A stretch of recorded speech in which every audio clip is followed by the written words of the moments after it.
BvS fandom / fallout, multiple Batman Lego trailers, Suicide Squad reshoots, and more today on DC Movie News. Welcome to Popcorn Talk, featuring movie discussion, news, and interviews. Popcorn Talk. We talk movies. And now, here's Popcorn Talk's DC Movie News. I'm not Jonny Loquasto. Welcome to DC Movie News. I'm Adam Gertler. You can find me online everywhere at Adam Gertler. Joining me, as always, is the crown jewel of the DC Movie News show, the lovely, the talented. You love her, you hate her, you love to hate her, you hate loving her, but you do. She is Roxy Striar. Very accurate introduction. Thank you so much. That introduction was based strictly on YouTube comments, and we had more than ever this week, thanks to you guys. What would we have, like double our normal viewership from that last episode? Well, we deserved it after waiting a year and a half to do anything with a movie on this show. We did. We deserved it. We gave it to you. And I got to say, I want to thank everybody out there because the reaction was mostly good. I think most people picked up that we were very honest. We were heartfelt. Some people thought we were shilling and, whatever. But, I never want to please 100% of the people on the show. Then I know we've really effed it up. Yeah, then you're not doing it right, for sure. As mentioned, Jonny Loquasto is not here. He's away in Dallas. Mike Kalinowski also not here. Sorry to disappoint you guys. But we have some very, very special guests today. Fresh off shooting the DC Movie News crew this week, Ricky Middlesworth is back again. Thanks for having me, guys. I don't know if you see that I have kittens inside my bat signal today? It's very cool. Okay, I didn't see that until I was this close. I just thought it was like a cool bat signal, and now I see it. And wait till you see Mike Kalinowski's hair blowing skills, because we had a hair fan on Roxy from our shoot this week. Unfortunately, I don't have images to show you yet. So what was the deal, Ricky, with that shoot? I heard that you reached out to Jonny, you just wanted to shoot us? Well, Jonny and I just kind of always chatted about doing something. I'm like, well, bring the whole team in and let's shoot some key art for you guys. And, it'll be fun. And this show is just kind of scratching the surface of the DCEU, so you have plenty of time to have some cool artwork out there. I think fans will like it. Yeah, these are coming soon. Great. Now, where can people find you online? Oh, RickyMiddlesworth.com. And they can also follow your Instagram for more cat pics. Exactly. If you like kittens and whatnot and Batman, then that's the place for you. And I have a psychological question that might kind of set the tone today. Okay, great. Must there be a Zack Snyder? There is. That is it just in life. Must there be one? Well, that's how I feel this week. Okay, great. Well, we're going to talk about I grabbed the role from the movie. Another very special guest is someone I've known for about 20 years. What? Yeah, long time. We went to Syracuse University together. He is a long time. How many years with Thrilling Adventure Hour? All 11. 11 years with the Thrilling Adventure Hour podcast, so you've probably seen him at multiple Comic-Cons and things like that. Right now, he's the co-host of the We Got This podcast with Mark Gagliardi. Yes, and a very special guest this week. This guy. I was actually just listening. I'm on the We Got This podcast. This is a podcast where they basically answer controversial questions and they come up with definitive answers. We're debating barbecue this week, and just a little bit of a warning. I am wasted in this podcast. It was almost like you guys took the Drunken History podcast and We Got This, and I forgot which one I was going to. It was great. Mark texted me afterwards. He was like, "Was Adam too drunk out of the recording?" I was like, "No, it sounds great." Yeah, it sounds great. I had come from the French Masters dinner that night, which was a heavily wine-paired dinner, and I raced home. I left the dinner early to make it to the podcast, and it's pretty obvious, guys. It's there, but everything is honest. I don't talk about hating a particular race or anything like that when I'm drunk. I think drunkenness it could be a real truth serum, It can, but I think you comported yourself well. You're professional. You talk into cameras and microphones for a living, so you should be able to do it drunk, and you did do it drunk. Okay, we need to listen to this. Congratulations. You can listen to it. No. You can listen to it right now. It's on my Twitter. There's a link to it. We Got This, and listen to a bunch of their other episodes. They debate things like which is the definitive Batman. Yes. Marvel or DC, and Hal's comic knowledge is deep, and you told us a great Kevin Conroy story that I would love you to tell everybody. So they debated who was the best Batman, and who did you decide was the definitive Batman? So we picked Kevin Conroy, and this past fall, right? Great choice. You can't. choice. There's no way to argue that Kevin Conroy is not the definitive Batman, because not only does he nail, yes, he has the voice, but he plays Batman and Bruce Wayne as two different people, and they're distinct characters, and you don't know which one is the disguise, which are all fundamental elements that make the Batman character compelling. So we're at New York Comic Con this fall, and Kevin Conroy's assistant has somehow gotten him to listen to the episode. Kevin Conroy's got an assistant. And, of course, who probably has to dress like Robin all the time. I would only imagine. Yes. Brilliant. So the assistant comes looking for us at the Thrilling Adventure Hour booth because Kevin would like to meet us. And we weren't available then, but we said, hey, somebody take us down to Autograph Alley. He's down there right now with some of the Justice League folks, and we'll just meet him, say hello, tell him he's welcome on the show whenever he wants. And as we're waiting to speak with him, so we're behind the signing table, off to the side, someone who was waiting in line drops over, faints, passes I don't know out. what happened, but Because he saw Kevin Conroy? saw Kevin Conroy, was overcome and fell over, and you could hear their head hit the floor. Like, it was a hard hit. Ooh. And immediately he's down on the ground, cradling the person's head and caring for them. Kevin Conroy is. Yes, he's Batman. He's real Batman. So now I know when I meet Kevin Conroy, just fall down. He'll take care save of you. me. He'll touch you, yeah. It'll be Okay. okay. Would you like me to sign your left boob? My answer is yes. He is the definitive Batman, and you know this because as much as I love Christian Bale, and I'm a big fan of Affleck right now, when I'm reading a comic, there's only one voice that's in my head, Right. Yeah. and it's not Bale's. It's such a well-made series, too. I mean, the whole thing is just, Yeah. go watch it. It's available. To be Go honest, see it's it flawless. even strains your vocal cords a little bit when you're thinking in Bale's voice. Like it's a little harsh. Even just thinking in that growl, it's kind of rough. Oh, guys, we have a lot of news this week. We're obviously going to hear what everybody's thoughts are on BvS. Now, we've had a week of Fallout fandom. People have seen it multiple times. People are chiming in. I think it'll just naturally kind of come up as we start talking about these topics. So we'll just, we'll get your guys' thoughts on it. Right, but on that note, so you guys are clear, there are going to be spoilers Yes. again this week. Well, the way I see it is if you're taking your time to go to a podcast called DC Movie News and you haven't seen BvS, You're not are you doing like something right. are you like in a Russian prison cell? Like Maybe. what do they call those? Or gulags? Yeah, or you're gonna They've gulag. only you're in a given you gulag. YouTube. That's the only because I think it had the biggest superhero movie opening in Russia. I just heard, except for people in gulags don't get to see it until next week, and that's only. Unless they have Apple TV, then they can see it early. They can watch the digital-only version. If you're in a gulag with Apple TV, I think you get it actually this week. So, everybody should see it. Spoilers there. You've had your warning. It's been kind of a turbulent week. I've seen, it's interesting to see how Warner Brothers keeps responding to how fans are reacting and critics are reacting. They're releasing things in response to. It is. There has been a slew of press. You got to think that a lot of this is reaction. A lot of it is damage control. A lot of it is support, but a lot of it is celebration. Let's open with a positive. BvS in less than a week has made $500 million. It was released in all markets at once, which not all movies are, and that certainly helps it to get to that number. And I think part of the reason they do that is so they can have these news items. Hal, what is your thought on that? I'm not surprised at all. I had a ticket very early on. As soon as the pre-sales were available, I had a ticket. When did first you go? showing. I went 6 p.m. That Thursday, which was the 24th, I guess. That was the first non-sneak preview screening that I could get tickets to, and I was there early. I was ready to go. So, and I think there were a lot of people like that. Whether they thought they were going to love it or hate it, they wanted tickets to see it, so they could weigh in and sort of be there first. Yeah. So what do you think about that $500 million, Roxy? I remember that I estimated 170 domestic first weekend, I which think we is both were pretty, around there. I was saying 165, I think, at one point. which is pretty close with what it was, which is pretty in line with $500 million. I'm not surprised. That means that they have made their money back, and Yeah. now we'll see what they can do in the upcoming weeks, months. Certainly not a flop. No. Certainly, if, you had to know that they were still developing the future of these movies, the DCEU, as they were making this movie. So it's almost like if you call this a wash, where you say like the reaction is very mixed, but the money is made and we're still moving forward, you could sort of say it like that, and what they're going to do to course correct. Ricky, did you have any opinions about this? I wasn't surprised at all. I hope, I'm crossing my fingers that there's not a big dip because of all of the critical backlash.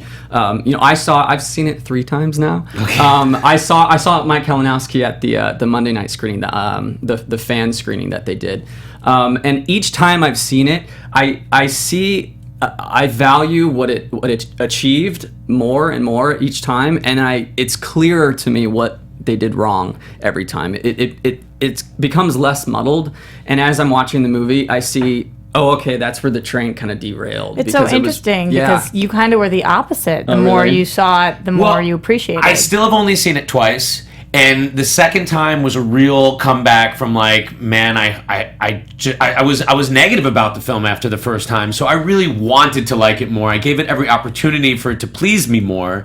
And you had was it Doritos? They were Cheetos. Cheetos, they were sorry. Weetos. Yeah, Weetos. That helps. Flaming hot THC laced Cheetos definitely helps. Yeah, definitely.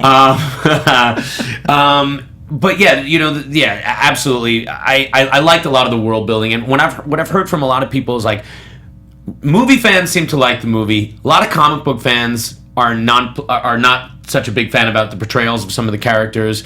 But the people that are confused about the Justice League stuff, that I kind of like, because I'm like, it doesn't matter if you're confused about that stuff because it doesn't serve this film. Right. None of those questions about the Justice League stuff need to be answered. So when I hear people saying, I liked it, but I was confused about all that stuff, I'm like, great, because you weren't supposed to get all that stuff. It doesn't apply to this movie. I didn't feel like anything really about this movie was confusing. There was a lot of talk, like, who was that? I didn't have any idea. Well, if you don't know him, I don't think my mom realized, like, oh, that's Flash during, I don't think 90% of the people realized that was Ezra Miller's Flash coming through. It was missing a lot of threads that would have made it more complete. It's hard to differentiate who's making the mistakes, as if it was, is it the pressure from Warner Brothers on Zack Snyder and it just kind of buckled under all that weight? To me, it looked like they were making two movies. It seemed as though they were making a movie that never had Doomsday in it, and then Warner Brothers, whoever was the influence. Remember that Death of Superman movie we wanted to make? Yeah, like let's cram it in there. Hal, just a little quick. I know you're about to burst. I can tell. The reason I just want to lay the groundwork for everybody watching.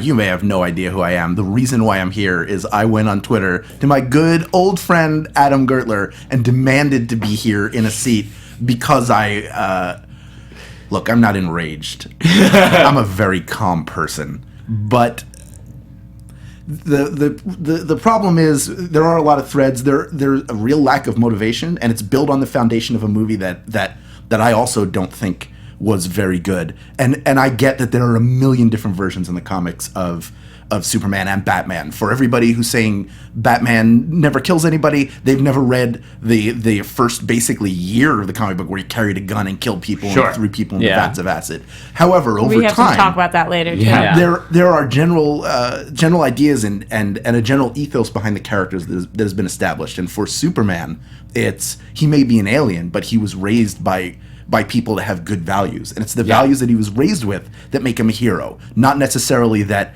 he comes from space and the yellow sun makes him fly. And this is clearly their point of view, is they're choosing to, rather than humanize the DCEU, for better or worse, what they've basically said is, like, we see them as gods. We're going to treat them as mythology. The Judeo-Christian references are, all over Man of Steel and this movie, right down to the fact that you see crosses hanging in the back. I mean, like, Zack Snyder is like, we get it. And he has, and they didn't follow up on that. And we're going to get back to some of that. Zack actually had some interesting things to respond to sort of that mythology, but they've chosen to make Superman, at least at this stage in his development, and that's another important thing to think about too, is that he is still a developing character that they are going to develop over many movies. No, he's dead. We'll never see him again. Right, no, never see him again. Absolutely not. But gone. They've chosen to say these guys are gods, not humans. So now we need that humanity, because that's what we like in the film. We like to they're our surrogates. We like to imagine ourselves in these roles. Yeah, but there is. I'm sorry. I saw Ricky start. I was like, no, I have to talk into this microphone immediately. Somebody's asking me about Superman and Batman. It can wait. The interesting thing about Superman, I wouldn't even have a problem with them killing people if I understood that Superman was raised with the values of, hey, you have these powers and you're responsible for them. And if he needs to learn that by letting people die, then fine. But he, in these films, are raised by parents who are like, you're kind of a freak and you should never help anybody. And we're both hermits and you have no responsibility to do the right thing. Except for save your dog. And save your dog, but don't save your dad. Yeah, right. Honestly, my biggest problem with that Man of Steel was that his father Jonathan Kent dying of a heart attack teaches Superman Yeah. that there are limits even to his powers. Exactly. And he can't save everyone, but Yeah. he's got to try to save as many people as possible. Yeah. And because he doesn't have that core lesson, that doesn't drive him as a character. So you have a film where it's like, I got to stop Zod, and if I have to create an entire cemetery out of the city to do it, then that's the only important thing. And we're missing that core characteristic. Yeah. And that makes it so it's the entire DCEU feels like it might be built on one faulty piece of foundation that will eventually cause everything to fall into a sinkhole. What's most disappointing to me is because they were so earnest and they had so much there, and I thought a lot of it was right, and they were moving in a really interesting direction with the whole, all those ideas of theology, and if you're all powerful you cannot be all good, and vice versa. I thought those were such interesting perspectives.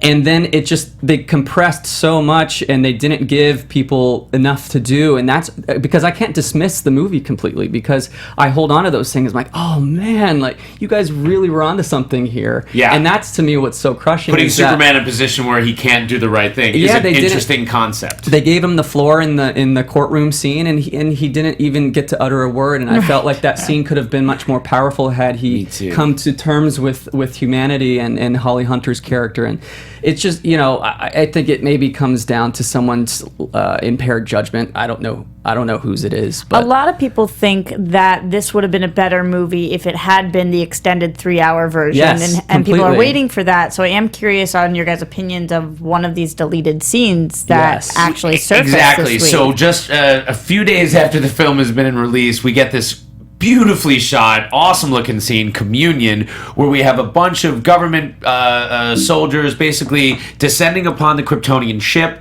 I guess this is, even though Luthor had a right to be there, I don't know, I guess they were trying to get Luthor out of there. Maybe it was like, he's been in there a long time, like, hello. Yeah. And then they show show a monster up, running amok. and it's unclear as to whether, like, Lex just sees this figure or if the guys see the figure too, but there is a giant beast, horned looking thing. Some people saying it's Steppenwolf, some people saying it's Darkseid's father, some people are saying it could be Yuga Darkseid. Khan. You see, what is it? Yuga Khan, right? That's and I had to look him up. Descendant but of Genghis, or apparently Genghis he's descended from Darkseid's him? father. Funny, Adam. Well, I'm sure that was part of the naming of it. It came from that. I will admit that this scene is a little confusing. If I say that the movie wasn't very confusing, this got me a bit. So, What do you think? Do you think it should have been in the film or not? I don't even know exactly where in the film it would have. Let's take a look at it. Yeah. Let's take a look at the scene. So, I mean, one thing you got to say about this film, like it or not, like every frame, like so a typical pretty. Zack Snyder Beautiful. film, is very pretty. Did anybody ever doubt that it would be? No one did, and I think everyone was like, "Oh no, Everyone was right. Chris Terrio's on this. It's gonna be fine. Just give Zack the perfect script to shoot." Yeah, and the these script is the spheres, thing that's too. being, Yeah, these There he spheres. is. What? And that nasty afterbirth. Yeah. And then gone. So that's where I'm not sure if it's like, is he just seeing that or? Do you guys Now- remember that episode of Friends where Joey talks about smell the fart acting? Yeah. Because that is definitely what That's that Jesse face. just employed. Yeah. Straight out of the trivia on Now, the to acting. me, Absolutely. a lot of people find this really confusing, but to me, had it been in the film, I think it would have made so much more sense to me as At far the as end? where.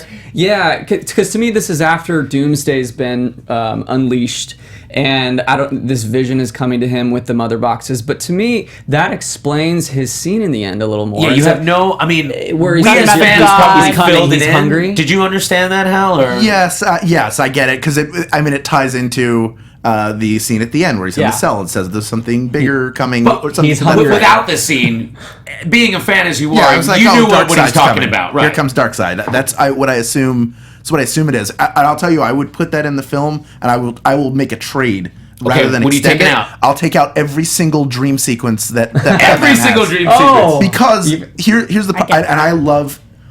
Let me say this, and Ricky and I were talking about it before, so we both feel this way that the Ben Affleck Batman is great. Yeah. Jeremy Irons as Alfred is great, Amazing. But Batman is, the last time I checked, does not vibe. He can't see things that are coming either in dreams or anything No, like well, that. Yeah. So yeah. I get that he's tortured. I think we know so much about him. Yeah. Even seeing the origin story again. Although I'll give me any time with Jeffrey Dean Morgan on screen, and it's great. Yeah. But just didn't need it. I like that opening, and I love that opening caption when it happens in my dream, because that feels like the opening caption in so many Batman graphic novels, right? Like we're in his head. I like that dream at the beginning when he's levitated by the bats, because you're like, what's going on here? And then you get it. As far as the premonition, when you say that, like, I've always assumed that it was because of the Flash that he's having this premonition, although we don't see the Flash to the end, so I don't know quite how he's having the premonition. I'd love to hear what y'all's opinions are on this too. People listening, watching this podcast. This Lex scene, I almost wish, like, I get where it's taking place in the film here, but I almost wish that we had seen him communicate with a god or a demon earlier on in the film, because I think it would have warranted some of his manicness and his twitchiness. And, he's gone kind of nuts. But this kind of echoes Superman Kal-El with Jor-El. Having the same kind of thing, except it's the dark version of that. Yeah. And I gotta say, guys, it might be Darkseid, if for no other reason other than the fact that Darkseid looks so much like Thanos. Are they going to do a comic true Thanos? Because, comic true Darkseid, they look really the same. Yeah. This also seems like a very expensive scene to shoot and cut. Mm-hmm. Well, I'm getting the feeling that that's why we had that announcement about the 3-hour cut. Like, they fully produced all these extra scenes. They finished them, and they're going to put them back in there. While we're talking about it, Adam, can I just announce that it's coming on July 16th? Yes. I already pre-ordered If mine. you said no, then I didn't know how I was going to take that back. So I'm not announcing that. Yeah. No. Yeah, no, you can totally announce it. Which is great. I'm really excited. We thought that it might actually take longer. People were talking about it coming out in September. We also had mentioned that Comic-Con would be a time when this is going to become relevant again. It's going to be hotly debated. There's going to be all kinds of... There's going to be actually Marvel and DC fans fighting in the streets in San Diego. I'm going to be nowhere near that city this year. But you're not going this year? I have no idea. I don't know yet. But it really depends on if FX wants to take me or not. But if not, I'm out of luck. But no, it's exciting. So we got the communion scene. Now, Zack Snyder had a lot of interviews this week, and we'll talk about a couple of things he said that were newsworthy. He defends Batman killing. He defends it. He says it's more manslaughter. He's never actually shooting someone directly. This is a controversial thing, because I'm a person that never had a problem with Superman killing Zod. I mean, Zod gets the death penalty in my world, and he's done it in the comics, and it led to his exile storyline. Like, that happens a lot. Batman I know he started with the gun. He's come to mean a lot.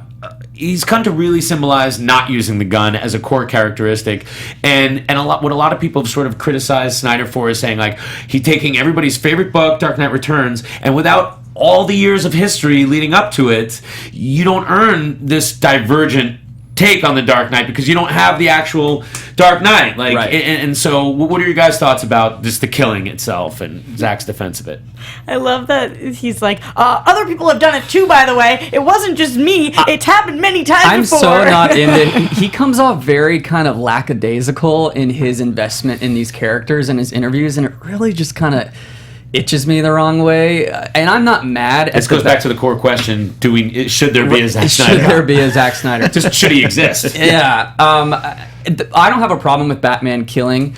To me, if you explain it in the story, show everybody your tattoo on the inside of there. That's one notch for every exactly. Life That's taken. my Victor Zaz tribute right there. Yeah, 13 victims. Yeah. I don't mind Batman killing if you put it in the script. Something's very interesting about this Batman being broken, and if his moral code has been broken over the years, per all of his losses in his life, and he's lost his way. The Metropolis incident. Just tell me, that's why he's kind of come to these resorts. Otherwise, don't. I understand why people are upset. It's unclear. Alfred should have maybe had a line like, besides turning good men cruel, we get that, but like, you're killing, you're off the rails. Yeah, I agree with that. I think him afterwards saying, by the way, Nolan did this, and Tim Burton did this, so I did it too. Why is everybody mad? It was very defensive. That's not an excuse. That's not a good reason. Explain yourself. Yeah. Not afterwards, during the movie. Yeah. Yeah, and I could dig into this and I could go off the rails and attack both Tim Burton and Christopher Nolan's the bomb in the pants versions Dark of Knight Batman. Returns. I mean, I think I'll put it out there right now just so that we can get the comments going. Yeah. I think that the Nolan Batman films, while there are a lot of great things in them, should never have been made, and here's why. I'm going to tell you why. Because they allowed Christopher Nolan to paint that Batman into a corner and take him. He got to take his ball and go home at the end of that and say, you don't get this Batman that is a really good Batman, that is probably one of the better Batmans we've ever seen in film, and take them away. So the concept of those films existing is, I think, problematic. Outside of the DC universe? Outside of the DC universe. Like, I get that and I know that I've spoken with people who work there who are like, well, it's multiple, where they're like, it's 900 at Hal hertz. Lublin. Send him the hate. Send him the love. Send it. At Hal Lublin, I'm just ready. as it sounds. But for this film in particular, I would love to see an American Crime Story with Zack Snyder defending Batman in court as a killer. Yeah. But also, you made a great point. Yeah, this is another. You make a great point, which is it's not earned. There's so many things that aren't earned in this film, and again, I would trade those dream sequences to see Batman develop. Part of it, and this was one thing I've always been curious about, when Zack Snyder announced this film, and the way he talks about movies, he's always, if you listen to his interviews, he's like, he says the phrase or a version of, this would look really cool. We thought that would look cool. In a lot of ways. So you get the idea that he's clearly motivated by his favorite visuals, and he's a visual, beautiful director. And sometimes he's not that's not as enough. motivated by the story elements. Yeah. Whereas, like, I'll buy some of the questionable, borderline laughable effects in some of the Marvel movies because I don't really care. I mean, because I'm on board for the story. Right. And, like, Daredevil, the series, like, do you see it's a low budget? Absolutely. I don't care because it's all character. And I just eat that stuff up. That's what I want. And we want to have a really cleverly motivated story.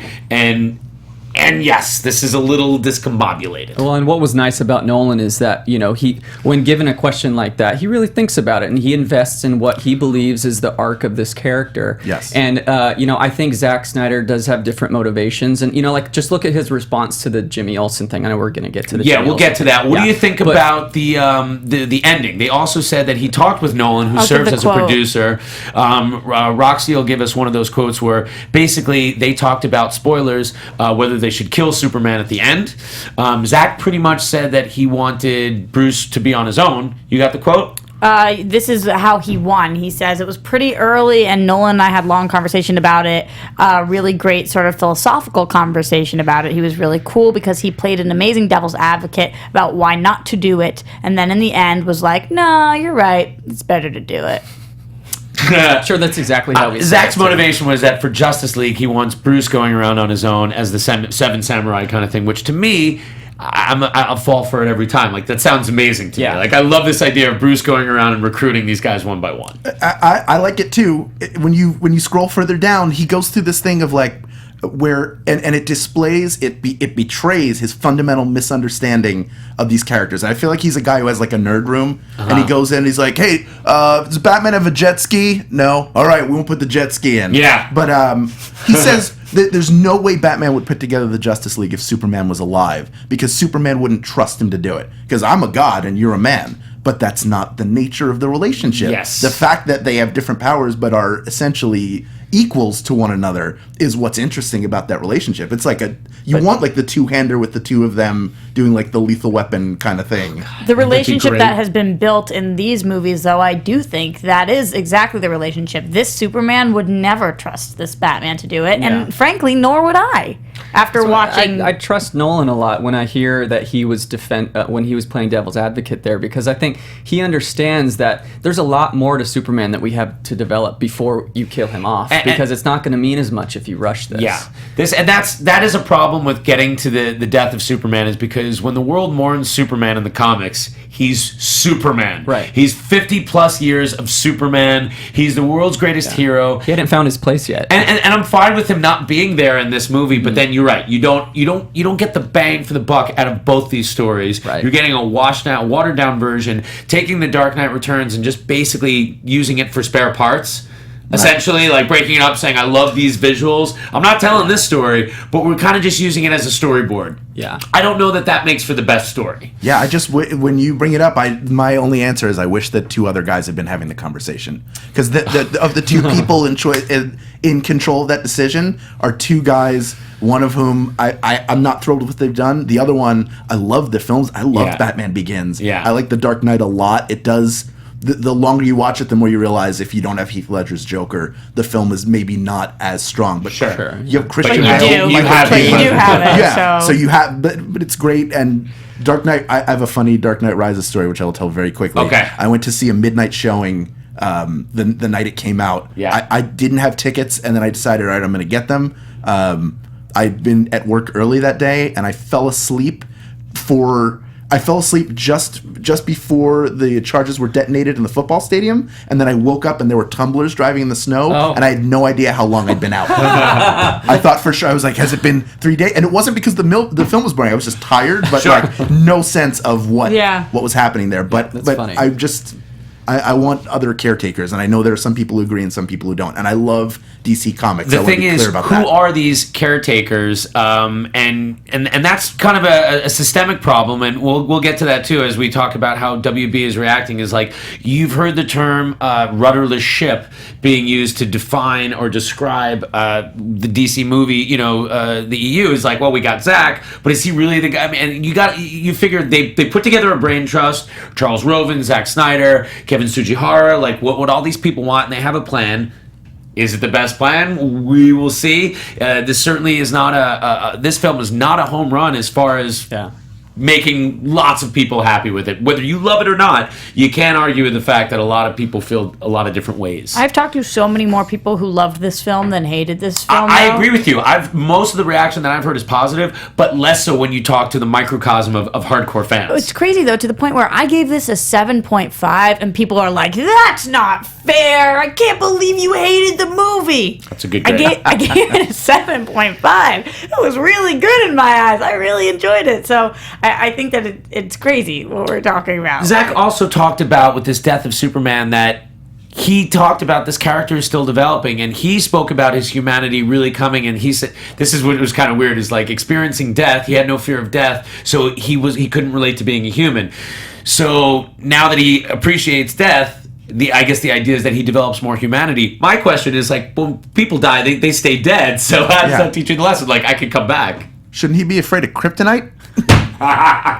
Really? Him and Amy Adams both? Yeah. Oh, you don't like Kryptonite Lancelot? I did. You know what? I'll say that ending battle where you have the three of them working together, and Wonder Woman's got the lasso, and Superman's flying. I thought that was awesome. like, oh, this is right out. Yes. Like, oh, they're getting it. There are portions of it that where you are like, oh, they're nailing it. Don't you think Batman should have gotten the spear?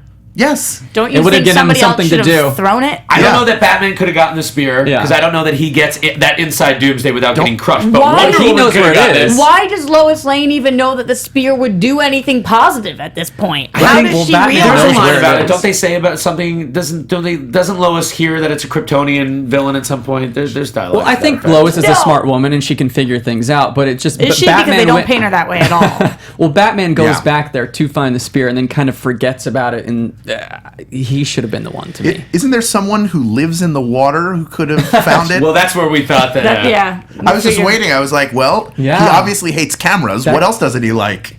Can we further our questioning of Snyder for a second? Yes. Yeah. With Okay, this so next originally, Senate you're Lex subcommittee Luthor, which, again, I can't believe, and this is something that I flopped on. Like, I really liked Jesse Eisenberg the second time, hated him the first time. Most people seem to be in one of those two camps. Like, I've heard people this week tell me that they loved Lex Luthor, whether they understood the film or got it or not. Other people were like, but that Lex Luthor, though.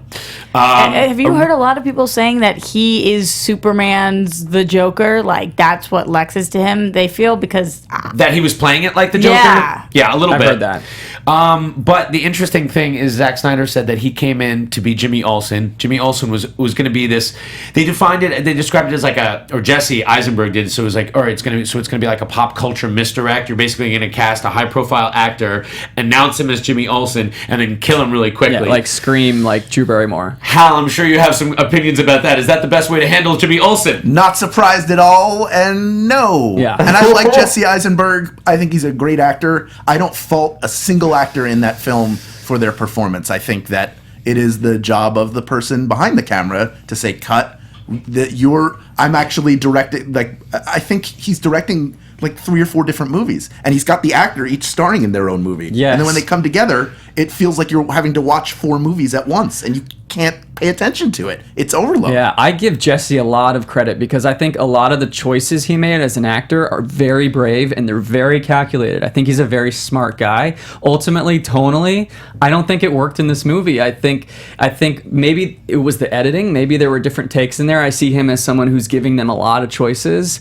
And to hear Zach's decision making on like, oh, we don't have time for Jimmy Olsen, so let's just do something fun with him, and I mean that just kind of to me shows. But then it was a half measure because it was like he's Jimmy, so you're scratching your head. Yeah. And they said there was a line when the guy actually introduced himself in the extended cut. You'll get it, where he announced he's Jimmy Olsen. Yeah. So you think maybe it's Jimmy Olsen or not. Yeah. So then what's the point of the killing cameo? I do think it would have worked better if Jesse had been in that role because that shock value would have been there, and we would have maybe got Bryan Cranston. I thought that was just a fan rumor, and to hear that Zack that was Snyder, actually a thing.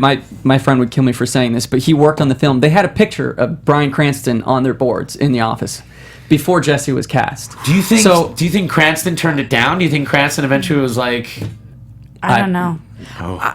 I Maybe. don't know. I think that. What do you guys think? Do you guys think that this is exactly as it played out? And do you think like they just booted Cranston out of the role because they thought Jesse was so bug nutty crazy? He said to Deborah, his wife, producing, which maybe that's not the greatest idea either. Maybe we need to take it away from a husband and wife team, like separation of a home life in DCEU. But yeah, I love Jesse in this. I thought he did a great job. I think he would make a very bad Jimmy Olsen, like painfully uncomfortable to watch. So I think he'd be an awesome Jimmy Olsen if they actually made him Superman's pal Jimmy Olsen. A modern take on that, like, I think would be cool. I mean, I see what they wanted to do with Lex and their very inspired choice to turn him into something more modern, and him having this whole god complex and power issues.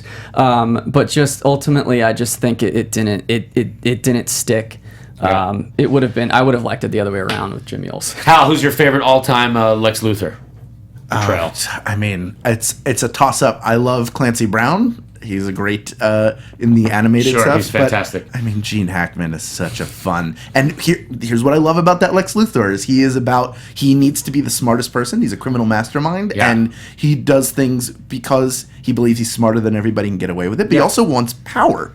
Well, I didn't. And he launches weapons in that movie. He launches weapons of mass destruction. He does not care who is in his way because they're insignificant compared to him. I did not get that from. You could almost reframe this film and say, well, Lex Luthor's kind of the hero because Superman is an unknown, and we know he's caused thousands and thousands of deaths for certain from the end of Man of Steel. So he does have to stop him, and maybe he's been just driven mad in this need to protect the Earth. But I don't get that.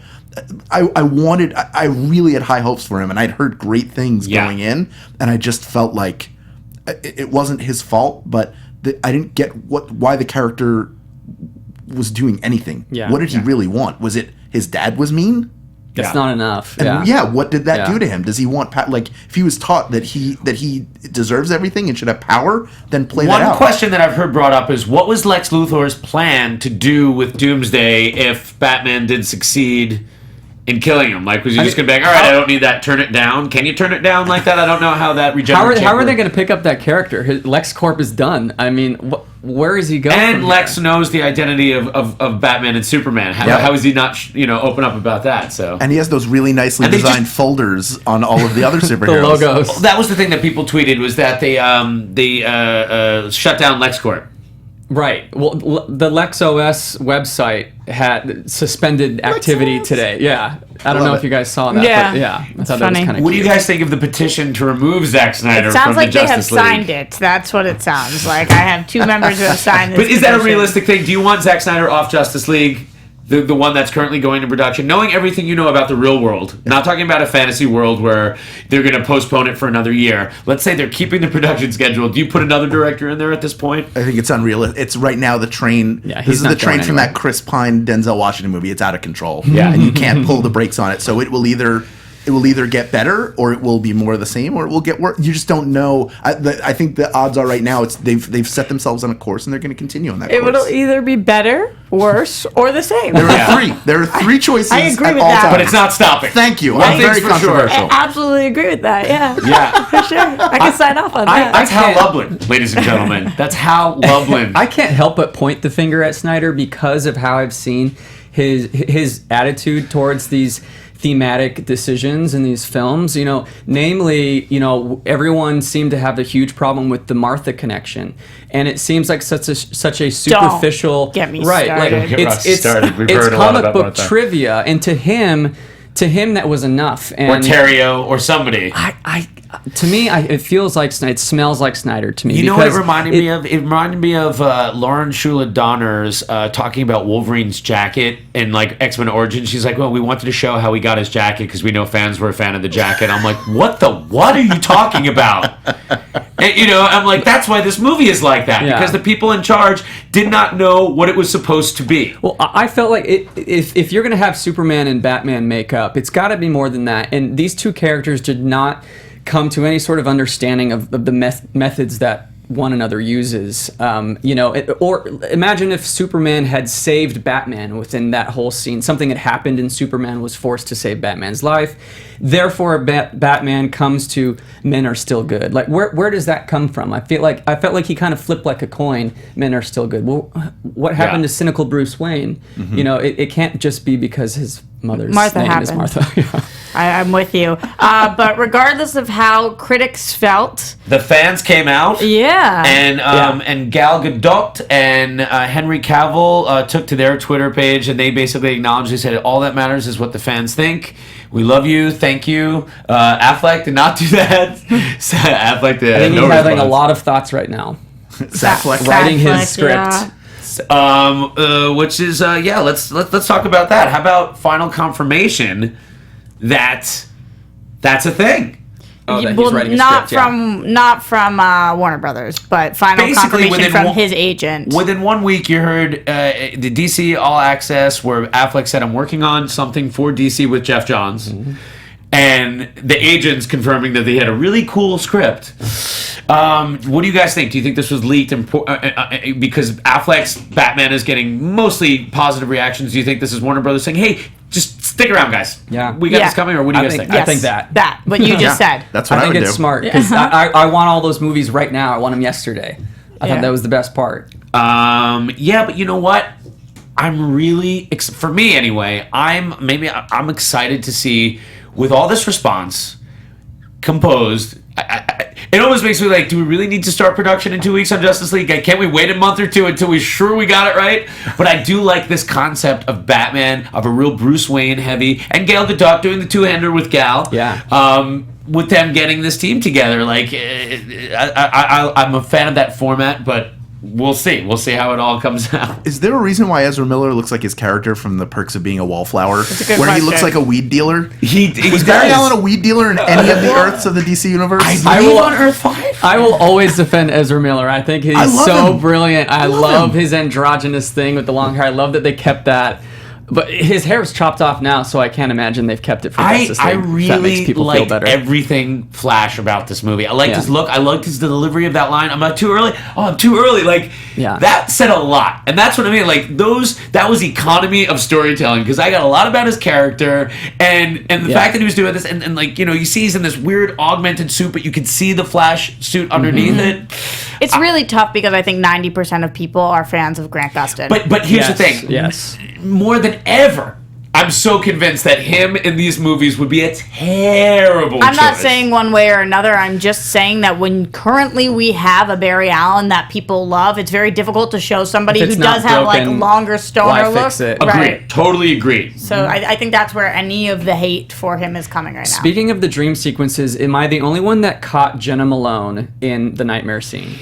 after the fact. So she pulls him away? Or? She's and I went and saw it another time, and I missed it because the IMAX ratio was cut off. It wasn't IMAX, but I need to see it in IMAX again because to see Jenna Malone. I'm almost certain she's at the bottom of the frame. Yes.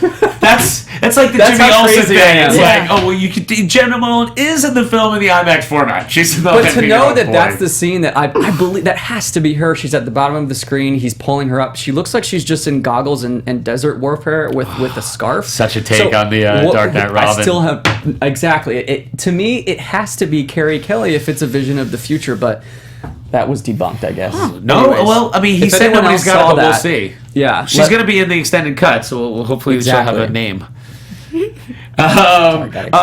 Also, so go back to Hans Zimmer. Yeah, one thing that also happened is Batman v Superman broke Hans Zimmer in terms of making superhero movies. He's done. He's now no more. Am I going to make the Cape films? I have officially retired from the superhero business. I have for these films. It has been 12 years of my life making the Nolan films, and now all of this crap. And you fans, I hate you all. Yeah. What do you guys think? Are you sorry to see Hans go? I mean, he sounds exhausted, but at the same time, like, boo-hoo. How hard is it to just hit a big chord? Take all that superhero money and go cry yourself to sleep. What I'm sorry. he says was, this one was very hard for me to do to try to find new language. Maybe he feels like he's tapped out, like he physically doesn't have any more superhero. He already did Batman there. You're like, but it's kind of like what Hal said. It's like Nolan took the Batman ball and went home, and he's like, no, this is a different... You start to fatigue. Yeah. I am sad to see him go, though, because I like him. Yeah. I'm not. Are you? No. It's fine. I did not like the orchestrations for big Lex surprise Luthor? Everybody who's now getting to know me as the worst cynic in history. I did not care for the music either. I liked his Dark Knight stuff. Yeah. My favorite Hans Zimmer score is As Good as It Gets. Wow, because it's jaunting trivia. and beautiful fun. I'm pretty sure that's Hans Zimmer. This is as good as it gets. Yeah, exactly. Who wouldn't want to see Jack Nicholson as Superman? Do we know who did the the Lex Joker. theme? Was it Hans or was it Junkie XL? Because that to me stuck I out like like that a sore part when he's thumb. like walking that sort of jaunty little bit there. What did you think of the it was Wonder I Woman loved that theme? part. I loved that part. It sounded like the Spider-Man, one of the Spider-Man and animated shows to me. The Wonder Woman theme, I know a lot of people have been talking, they love That it. But seemed like Junkie. It was very... definitely seemed junky, but it Yeah. also reminded me of one of those Spider-Man shows. I can't remember which one. Yeah. Every time she's on. But now he's not going to be scoring Wonder Woman. So are they going to use that theme? Are they going to totally start from scratch? Are they going to have future composers use these themes? Like when Superman's on, like I know some people they've are fans of established da, da, da, da, da, but this one gives you every time you see Superman. Music was good. I like that theme fine. Okay. And can I just say how great it was to see Wonder Woman in a movie? Yeah. like Positivity. just. And what did you He's think like, what did you think of the portrayal of it? It's too early to tell. Yeah. The action stuff seemed great. Yeah. I loved all of that. The stuff where she was just Diana, sort of undercover. You just didn't see enough of it to know how great she's going to be. But I'm certainly We have a wanna movie see for that. more. Yeah, Yeah. I'm ready. Speaking of movie, this is kind of a big piece of news. There's been reports that Suicide Squad has gone back for reshoots. And the rumors, and I'm sure we could find out 10 minutes after we finish this that it's total BS, is that Warner Brothers wants to inject more humor into the film. People are saying, like, yeah, what everybody loved about the Suicide Squad trailer, or what a lot of people loved, myself included, were all the bits of humor. Like, I love Boomerang in that trailer. Everybody's favorite part, the beer cracking. I love that beer cracker. It's everyone funny. loved it. So what do you guys think about that? Do you think it's true? Do you think it's not true? Do you think it's smart? Is it dumb? Can you rudderless picture- ship? What do you think? Can you picture any person from DC being like, yeah, let's just go back and do some reshoots for humor. Let's do that. Like, Can I? Yeah. Nobody said that. I don't want them to become like the beaten puppy and just sort of roll over and do what the critics want them to do, because I thought what was unfair with all of the with all the critic bashing was them expecting it to be fun and expecting it to be uplifting, because I don't they've think, been saying for 2 I don't years think that that's it's not. their brand. Yeah, I don't think they have to be. I think just have the script be complete, have it work, and I think you don't have to do what Marvel does. I don't know. What do you think about that, Hal? There's no way it's true. They're basically admitting like these are Death of a Salesman with cape movies. Yeah. They're not interested in adding humor. It takes place in a world where But the like Squad the last looks known more- smile was on a dinosaur.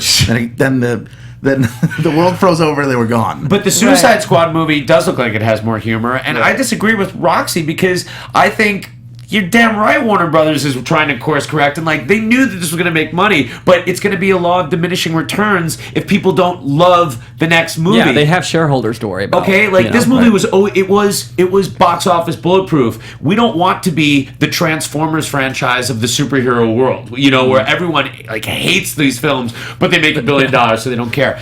I think if it's true, it kind of sucks because that means that they're not happy with the final product that they have over there, or they're tinkering, which probably is going to piss off David Ayer. It also speaks to rudder the ship again.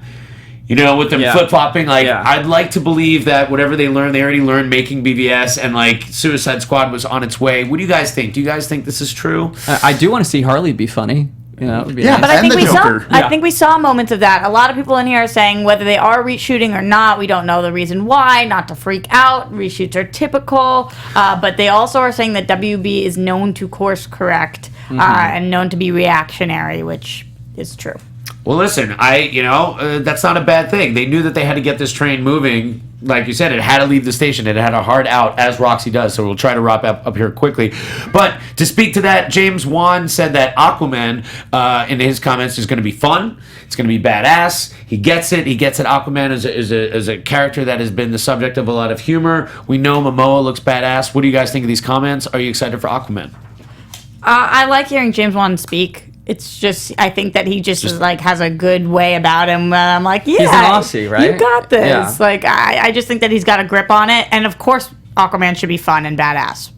Yeah. I can't wait to see how he does it, because he's so good at horror and creating that kind of imagery, and for it to be fun at the same time, I can't wait. What do you think, Hal? Are you afeared of this Aquaman? You looks like you have death in your eyes.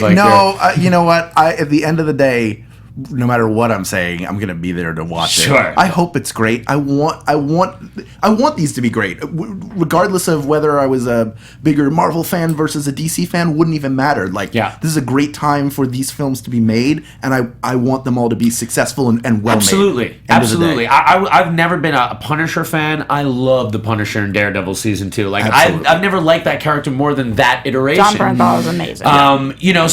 But my point is even characters that I'm not a huge fan of, I'm going to turn up and see those films because I'm such a big fan of this stuff. Do you think we're going to see Arthur Curry, or do you think that's something we'll see in the Aquaman film? Could that film be a flashback? I hope so. I really hope so. Yeah, they established him as Arthur already. They've named him Arthur. As far as I heard, but is that A on this? It was like Arthur Man. Yeah. It's personal branding. Yeah, you like how the people at LexCorp came up with all those logos? That is one of my favorite parts. Right? They're like, oh my god, that's really clever. That Lex came up with these logos. He had to have a very small, I need one graphics guy who doesn't talk a lot. Yeah. We need to get him in for some very private work. What are these logos? Don't ask me questions! Yeah. But anyway, I'm interested to see. It's almost like I don't mind getting the characters and then going back, almost like how Lost did that great. Like, Lost was so great about bringing up all these questions, and then you have to go back. But the way they told the story, you be a flashback and you get the backstory of this person now, and then it makes all these things retroactively make sense. That's one of the things that Lost did really well. So, what do you guys think? Do you think Aquaman is gonna be a future flashbacky kind of thing? Interesting to put out there. Maybe it'll start with the Metropolis the world engine again, just like this movie did. Everything starts at ground zero. Yeah. Well, they do say in the Suicide Squad trailer that Superman was a beacon. Mm-hmm. Also, trailers, we got two. If DC is too dark for you, then what did you guys think of the Lego Batman trailers? These were adorable, very cute. I giggled to myself. Are you excited to see it in the theater? Yeah, definitely. There were two of them. They spent a lot of money on them. I think they look great. They look really expensive. Yes. These movies look incredible. Like that opening sequence on one of the trailers where you hear the choir music. I'm like, this could be the start of a Batman movie. Yeah. What do you think about this iteration as someone who's kind of critical of some of the cinematic interpretations? I think it's going to be brilliant and fun, and I can't wait to see it. It's like even the little bit you got of him in the Lego movie was it was such a fun send up of the character, and that's because you get the sense the people behind it, like, oh, we know Batman, so let's have some fun with him.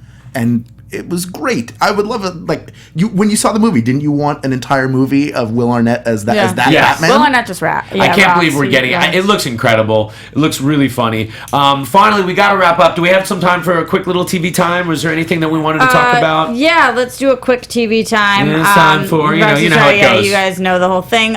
Right before we get to that, don't forget that they're announcing the Joker's real name this summer. Joker's real name in comics. Yeah, a lot of the DC Rebirth stuff. I don't want to know his real name. Yeah, nobody seems to want to know his me real neither. name.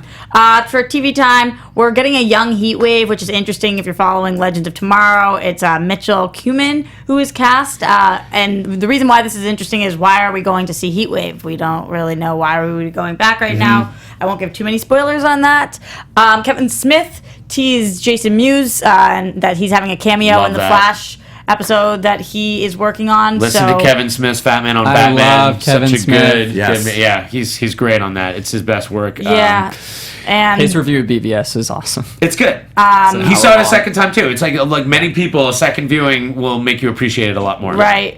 We got our first Arseface images of. So I heard that they showed the first episode at South by Southwest. Are you familiar with Preacher? No, not really. Oh. Okay. I had no idea, and then I see this photo completely out of context with this guy with the butthole on his face. Maybe this is what I need to be for Halloween. I don't know. Preacher is one of the best. I'm so excited about this. I'm hearing nothing but positive things. I read every issue of it, and it's phenomenal. And it is, it's that economy of storytelling thing. Like, give me 10, 12 episodes a season. That's Right. why Arrow, to me, like that Cupid episode, like I said, I love the trial stuff. Throw out the Cupid stuff. Cupid stuff Too was ridiculous. stretching. Obviously, the biggest thing all week in TV was a Supergirl Supergirl Flash crossover, which World's Finest. I don't want to give too much away because I know people haven't seen it yet. But the interaction between Supergirl and Flash was phenomenal. The rest of the episode was take it or leave it. Did you guys see him? What did you guys think? I'm behind. I haven't. Okay. Did you see it? I have it ready, but I love Greg Berlanti, and if anybody wanted to give him the keys to a more expanded universe within DC, maybe on film, They tried You that want with Green Berlanti, Lantern. Jeff Johns, Tried you it with want to Green like Lantern, Kristian. right? Yeah, He had Green Lantern. Maybe it's time to bring him back though with Jeff It's Johns. time. Give it another shot. Maybe. Who knows? I thought it was fun. It really felt like a World's Finest comic because when you would read a World's Finest comic, like the old ones, they had no onus to continuity or anything like that. It was like, yeah, Batman and Superman are hanging out now. Just deal with it. The Flash, you got the feeling like he's time traveling all the time now. He didn't really have huge stakes. It was like, all right, I'm ready to go back. You'll see. We have to wrap up. Roxy's really late.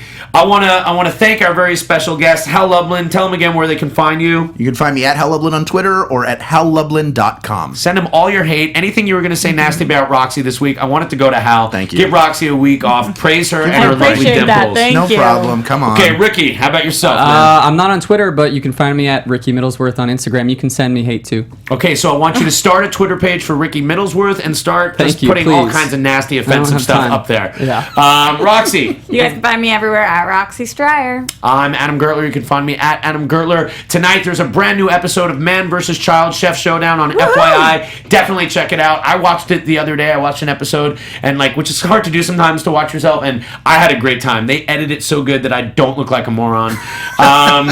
That's it. And we'll see you guys next time for more DC movie news. Yeah. That's what we're called. Later. From producers Maria Menounos, Kevin Undergaro, Phil Svitek, Kristian Harloff, and the entire Popcorn Talk Network, we would like to thank you for tuning in. For questions or comments, be sure to visit popcorntalk.com. I'm Sir Richard Wentworth, and this has been a presentation of the Popcorn Talk Network. The views expressed herein are those of the hosts only and do not necessarily reflect the views of its owners or principals.